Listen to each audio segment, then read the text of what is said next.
Good Saturday morning, everyone. Can't believe we're less than a week away from Groundhog Day to learn if we're going to have an early spring or 6 more weeks of winter. Now, if you think it has been wet this January, you are absolutely correct. About half the month has featured at least a trace of precipitation across the tri-state area. It has been a very soggy January, and we are above average for the month for precipitation, which is good news because we were dealing with that drought for so long.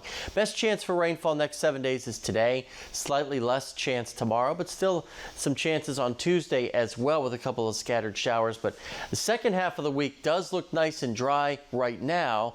You're going to want to keep checking back with us for updates on that, but thankfully we should have a dry second half of the upcoming work week. Definitely not dry today.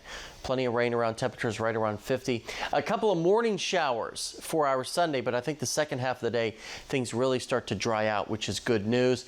You can see as we go through the day, that rainfall moving in and continuing, and it could be heavy at times as this area of low pressure starts to make its way toward the Delmarva Peninsula, spreading all of that rainfall across the tri-state. There could be a couple of rumbles of thunder mixed in there as well, and then things start to shut off as we get through Sunday morning and into Sunday afternoon, and then we will be nice and quiet with sunshine redeveloping as we get back into our Monday and our work and our school week.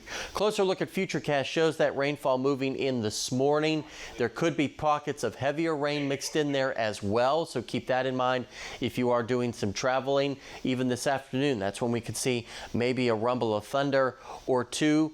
And then that rain continues tonight before finally starting to quiet down as we get into Sunday morning before everything shuts off by Sunday afternoon. But notice the clouds hanging around.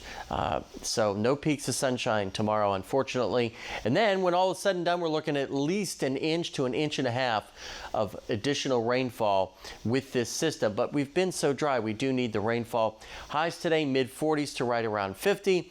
Lows tonight remaining above freezing, so not worried about any flash freezing on the roads or anything like that. And you can see in the extended forecast, we're not done with the rain yet.